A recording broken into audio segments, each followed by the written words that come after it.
मैं नबील अहमद एजे सुपरवाइज़र। कैसे हैं आप लोग?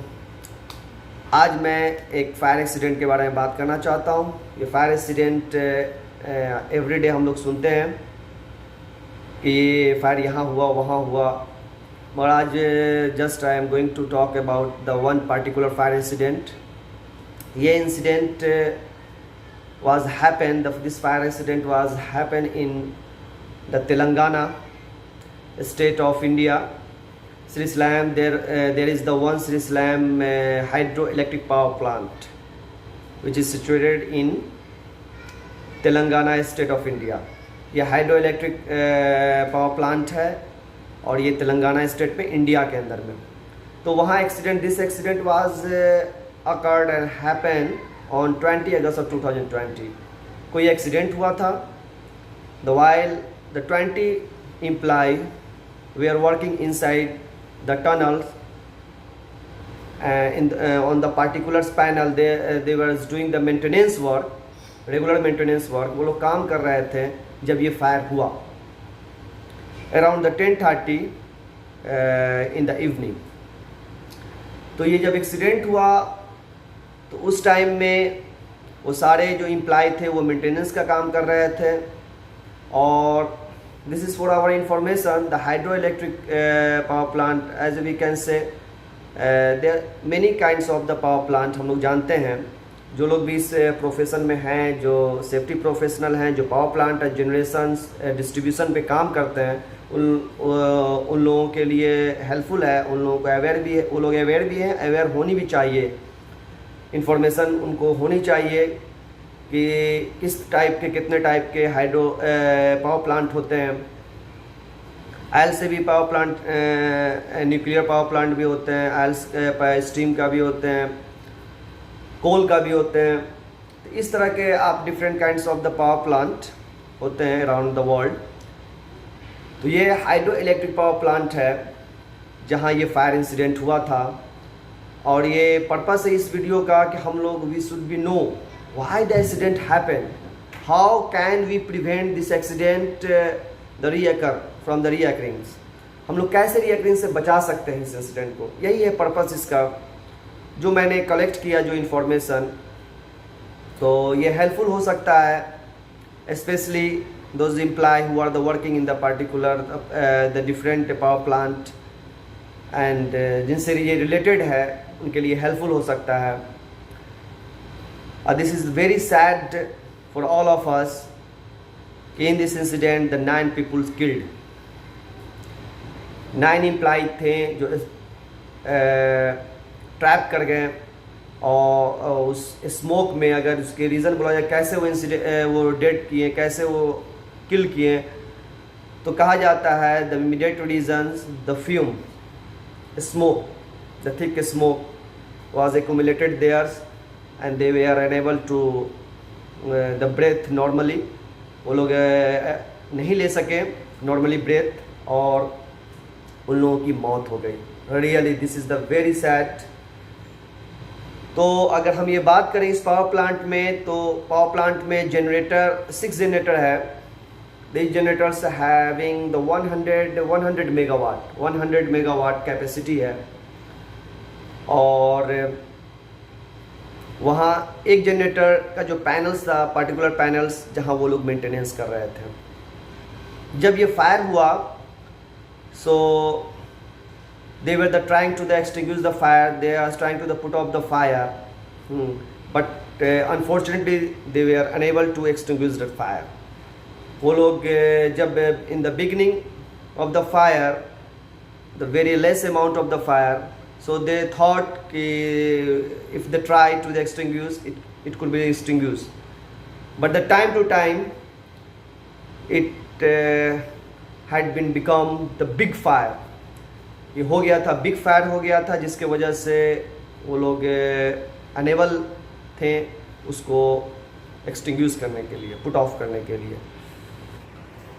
इसी तरीके से अगर लॉसेस की बात करें तो बिग लॉसेस है, द ह्यूमन लाइफ लॉसेस हो गया, प्रॉपर्टी डैमेज, उसके बाद जो जितने पैनल्स थे बर्न हो गए, फिर उसका जो मेंटेनेंस में जो फर्दर मेंटेनेंस का जो कॉस्ट आएगा, so many losses, so many big property losses and human the main things the human life losses due to this fire incident. तो ये एक बहुत बड़ा सैड है कि ये लॉसेज हुआ।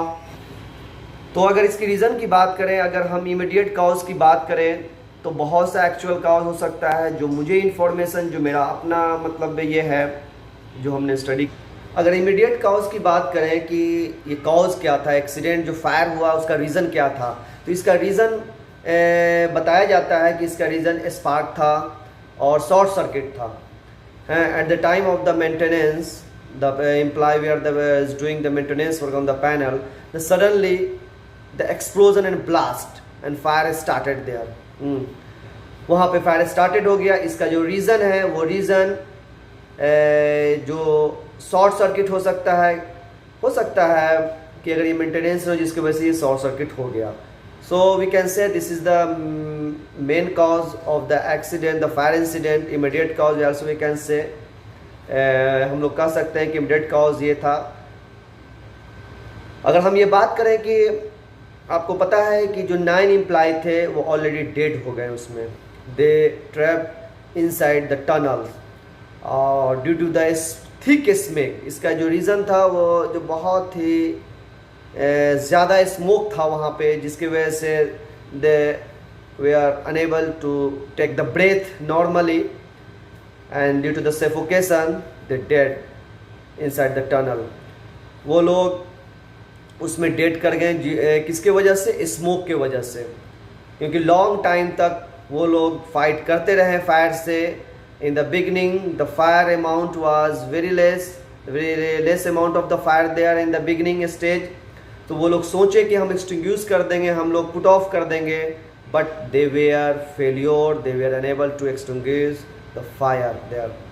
वो लोग नहीं कर सके और जब वो लोग जो फायर ज़्यादा हो गया और लोग ट्राई कर रहे थे निकलने के लिए, तो जो कॉज था वो स्मोक था, जिसके वजह से इन लोगों की मौत हो गई घुटन से, सफोकेशन से। जब स्मोक एक्यूमुलेट होगा in the concentration in the air, तो definitely oxygen will be less there and the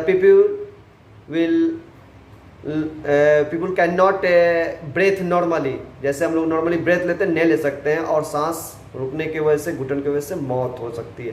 वैसा ही सेम वहाँ पे सिचुएशन हुआ और उन लोगों की मौत हो गई। Really this is the very sad for all of अस। किया उसमें ये देखा जाता है कि जो टनल था वो tunnel around more than 1 meter tunnel है, जहाँ पे ओनली 1 exit point है, only one way from where the people can evacuate that area. Tunnel area में दूसरा, some of the people were the new employee, they did not have the adequate information, they were not the familiar with the particular plant, particular area। वो लोग familiar नहीं थे एक particular area के बारे में, जिसके वजह से जो लोग भी इसमें डेट किए हैं वो लोग ज़्यादा दिन नहीं हुआ था, वो लोग अपने फैमिलियर नहीं थे। तो ये भी एक रीज़न हो सकता है। वहाँ पे वो लोग ट्राई कर रहे थे, they were the try to best from their side, जैसे भी फायर एक्सटिंग्विश हो जाए, but they did not have educate number of fire cylinder, they did not have the educate the fire fighting equipment and tools। जो लोग fire cylinder use कर रहे थे वो फिनिश्ड हो गया, उनके पास ज़्यादा नहीं था, जिसके वजह से भी एक रीज़न हम कह सकते हैं, एक कॉज कह सकते हैं। अगर ज़्यादा होता, if adequate fire fighting equipment available there, so it might be prevent the fire, हम लोग कर सकते थे अगर इस तरह का होता। तो अगर हम ये बात करें कि दूसरा रीज़न का कॉज का भी बात करें, तो जो दिख रहा है कि proper PPEs, fire fighting, personal protective, it is known the personal protective equipments they did not wear, those who are the fighting with the fire, they were not aware. और भी इसका बहुत ही कॉज और रीज़न हो सकता है कि अगर हम मटेरियल्स की बात करें, अगर हम पर्सनल की बात करें, अगर रिसोर्सेज की बात करें, अगर हम फायर सिलेंडर्स टूल्स वहाँ पे एडुकेट था कि नहीं था, इन्वायरमेंटल सिचुएशन क्या था, टेम्परेचर क्या था, बहुत सारे रीज़न हम लोग जा सकते हैं. We can go the further investigation हम लोग कर सकते हैं, जो ऑलरेडी CID जो एक डिपार्टमेंट है इंडिया के अंदर में, वो ऑलरेडी कर रही है इसका इन्वेस्टिगेशन.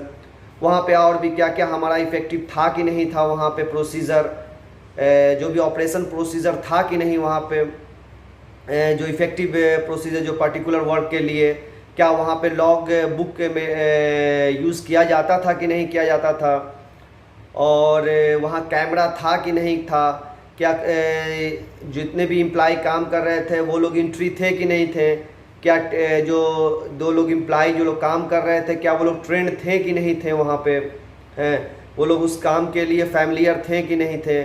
उसी तरीके से क्या उन लोगों को ट्रेनिंग दिया गया था कि नहीं दिया गया था, ठीक है.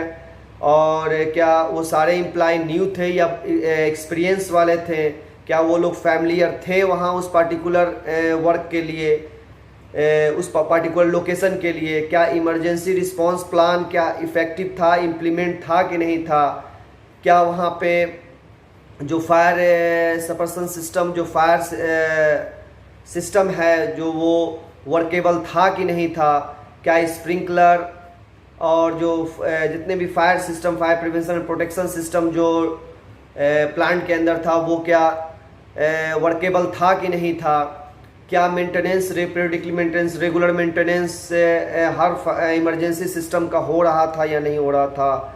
उसी तरीके से अगर हम बात करें कि और भी रीज़न का, तो क्या वहाँ पे जब प्रॉपर कम्युनिकेशन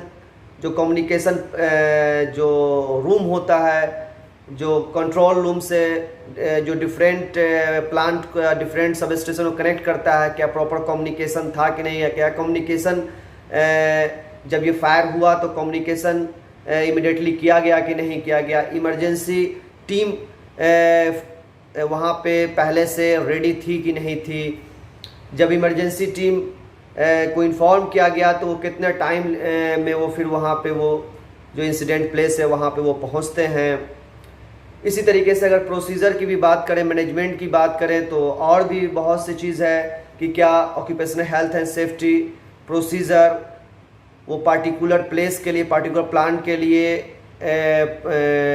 रिव्यू हो रहा था कि नहीं हो रहा था टाइम टू टाइम. उसी तरीके से जो डेवलप हुआ था वो प्रॉपर जो भी प्रोसीजर डेवलप था वो रिव्यू हुआ था कि नहीं हुआ था, ईयरली बेसिस पे हो रहा था कि नहीं, उसके इंचार्ज कौन थे, जो उनके जो इंजीनियर शिफ्ट इंजीनियर होंगे वो क्या अपने टीम मेंबर को पहले स्टार्ट होने से पहले क्या टूल बॉक्स स्टॉक दिए थे कि नहीं दिए थे, क्या सीक्वेंस ऑफ वर्क था, पहले क्या आइसोलेशन सिस्टम था, क्या शट डाउन लिया गया था कि नहीं लिया गया था, क्या मेंटेनेंस के जब पार्टिकुलर मेंटेनेंस हो रहा था कि नहीं हो रहा था वायर का, और जो भी कंपोनेंट्स है जो भी पार्ट्स है उसका हो रहा था कि नहीं हो रहा था. So many reasons we can find out, हम लोग कर सकते हैं. उसी तरीके से अगर फर्दर हम बात करें तो as a occupational health and safety professional अगर हम लोग वहाँ पे काम कर रहे हैं तो हम लोग इस चीज़ को occupational health and safety procedure policy को हम डेवलप कर सकते हैं, ठीक है. वहाँ पे और भी रीज़न को हम जो भी ऐसा रीज़न है जो कारण बन सकता है एक्सीडेंट का, उसको भी हम मेक श्योर कर सकते हैं, ठीक है. तो जैसे कि अगर फायर फाइटिंग इक्विपमेंट वहाँ पे है कि नहीं है, जो भी है, क्या स्कूबा था कि नहीं था फायर फाइटिंग के लिए, क्या फुल एप्रॉन था कि नहीं था, तो ये सब क्या जब काम कर रहे थे तो क्या प्रोसीजर है काम का, क्या वो पर्टिकुलर प्रोसीजर अप्लाई किया गया था कि नहीं किया था. इस तरह का हम एज ए प्रोफेशनल वहाँ पे हम मेक श्योर कर सकते हैं. और भी इसके लिए और भी जो भी प्रोटेक्शन है, जो भी प्रिवेंटिव मेज़र है, हम वहाँ पे अप्लाई कर सकते हैं, और कि ऐसा एक्सीडेंट दोबारा ना हो. ये बहुत ही ज़रूरी है हम सभी के लिए कि such kinds of the accident should not be the reoccur because of the big losses in this accident, the human losses, property losses, and so many hidden losses which we cannot be identify how much the losses we cannot see. So thank you दोस्तों.